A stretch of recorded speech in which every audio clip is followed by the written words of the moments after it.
रात का सन्नाटा चारों ओर फैला हुआ था। ट्रक हाईवे पूरा सुनसान था।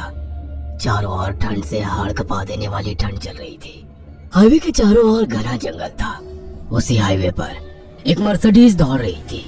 उसमें 3 लोग सवार थे, राहुल, निधि और उनकी 10 साल की बेटी तानिया।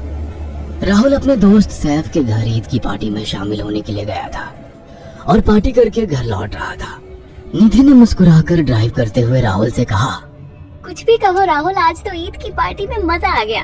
हाँ, मेरा दोस्त बहुत ही बिंदास और हंसी मजाक करने वाला व्यक्ति है। मैंने देखा उसके घर पर शहर की एक से एक बड़ी हस्ती थी, मगर फिर भी वो उन सबको इग्नोर करके हमें इम्पोर्टेंस दे रहा था। हाँ, देगा क्यों नहीं, आखिर मेरा दोस्त जो है। सच में राहुल, अमेरिका से इंडिया लौटकर बहुत अच्छा फील हो रहा है। वैसे तुम्हारा दोस्त सचिन अभी तक नहीं आया अमेरिका से? निधि की बात सुनकर राहुल चौंक कर बोला, ओह शिट यार, उसका फोन आया था कि वो इंडिया आ रहा है। उसने बोला था कि मुझे एयरपोर्ट पर पिक कर ले। निधि बहुत नाराज होगा वो। कोई बात नहीं, उससे बोल देना कि तुम्हें बिल्कुल याद नहीं रहा, और फिर तुम्हें सैफ की इनवाइट की हुई ईद पार्टी में भी तो शामिल होना था। निधि ने इतना बोला ही था कि उसकी बेटी तानिया ने अपनी माँ की ओर देखकर कहा, मुझे भूख लगी है माँ, और प्यास भी। तानिया की बात पर निधि ने बुरा सा मुंह बनाकर उसकी ओर देखकर कहा, पार्टी में तो इतना खाया था तुमने, फिर भी भूख लगी है।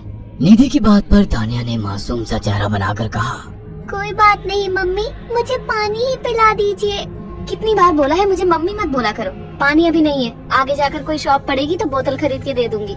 निधि की बात पर राहुल ने मुस्कुराकर कहा, छोटी बच्ची है निधि, इतना नाराज होना सही नहीं है। राहुल ने इतना कहा ही था कि अचानक एक काली परछाई राहुल की कार के सामने आकर खड़ी हो गई।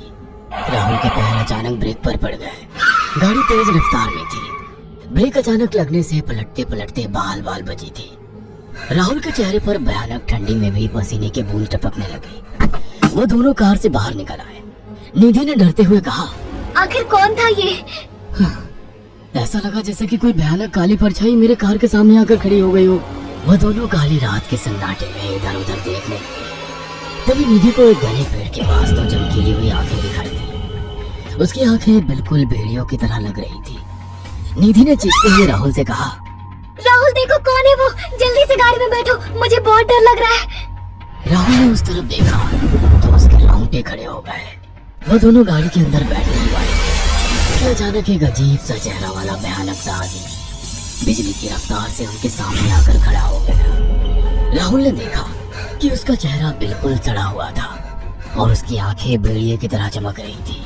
उसके लंबे लंबे बाल उसके कंधे तक आ रहे थे और उसके दांत भेड़िए की तरह बाहर की ओर निकल रहे थे।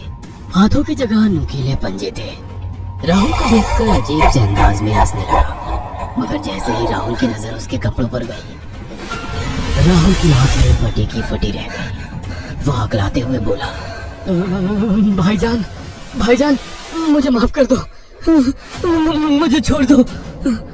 राहुल ने इतना कहा ही था कि अचानक उस अजीब से देखने वाले भयानक आदमी ने अपने पंजों से राहुल की गर्दन कसकर पकड़ ली और एक ही सेकंड में उखाड़ कर जमीन पर फेंक दी। राहुल के धड़ से लाल रंग का खून का फुहारा फूट पड़ा।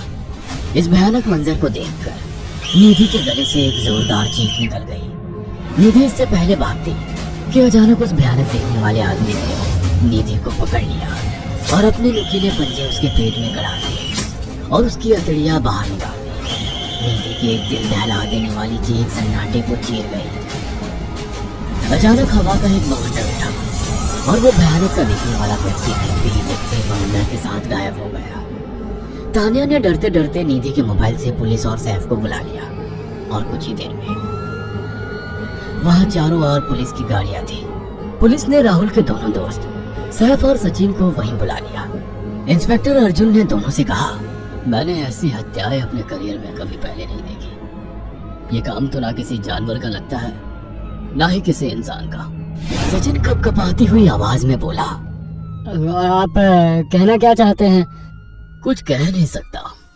जिस किसी ने भी इन दोनों को मारा है उससे एक बात तो साबित होती है कि वो इन दोनों से हद से ज्यादा नफरत करता था। अब सारी सच्चाई तो यह बच्ची ही बता सकती है। इतना बोलकर इंस्पेक्टर अर्जुन तानिया के पास चला गया, जो बेहद डरी हुई थी। तानिया ने आंखों देखी सारी घटना इंस्पेक्टर अर्जुन को बता दी। तानिया की बात सुनकर इंस्पेक्टर अर्जुन कंफ्यूज चेहरा लेकर मोबाइल पर किसी से बात करने लगे।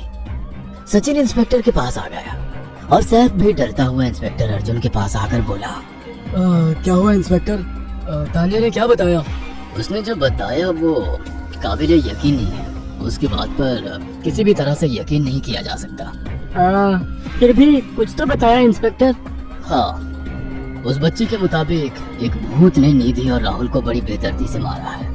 इंस्पेक्टर की बात सुनकर दोनों बुरी तरह से चौंक गए। क्या मतलब है इस बात का? बच्ची बेहद डरी हुई है। हम आगे की तफ्तीश जारी रखेंगे। निधि और राहुल तो चले गए, अब तानिया को मैं रख लूंगा। नहीं, राहुल मेरा अच्छा दोस्त था। तानिया अब मेरे साथ रहेगी। देखिए, बच्ची के माँ बाप अब इस दुनिया में नहीं है और आप दोनों भी शादीशुदा है। मुझे नहीं लगता कि आप दोनों बच्चे की सही से देखभाल कर सकते हैं। मेरी कोई औलाद नहीं है। मैंने अपनी पत्नी को फोन कर दिया है, वो भी IPS ऑफिसर है। ये बच्ची आज से मेरे साथ रहेगी। उसका मासूम चेहरा मेरे दिल में उतर गया है। अब तुम दोनों जा सकते हो। पूछताछ के लिए मैं जब भी तुम्हें बुलाऊं तुम दोनों आ जाना।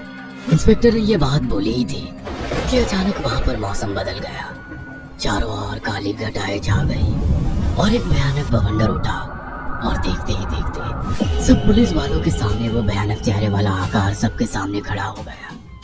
उसको देखकर सबके रोंगटे खड़े हो गए। देखते ही देखते उसने अपने भयानक पंजे सैफ की आंखों में डाल दिए। उसकी आंखें निकाल ली। सैफ ने चीखते हुए वहीं दम तोड़ दिया। उस भयानक आदमी को देखकर सचिन उसके पैरों पर गिर गया। तुम तो भाईजान से कपड़े पहने हो। मैं समझ गया, तुम भाईजान हो। मुझे माफ कर दो भाईजान, मुझे यहाँ से जाने दो। मैंने कुछ नहीं किया था। वह भयानक चेहरे वाला गुर्राते हुए बोला, बता इन सबको कि ये सब इतनी भयानक मौत क्यों मरे। सचिन दौड़ता हुआ इंस्पेक्टर अर्जुन के पास गया और बोला, मैं जानता हूँ इसने इन तीनों को क्यों मारा। इसका नाम भाईजान था। जब ये जिंदा था ये किसी का भाई किसी की जान था। बहुत साल पहले ये हम सबका बहुत अच्छा गहरा दोस्त और बिजनेस पार्टनर था। ये सबकी बहुत मदद किया करता था। इसकी प्यारी सी बेटी थी तानिया, जो इस वक्त कार के अंदर बैठी हुई है।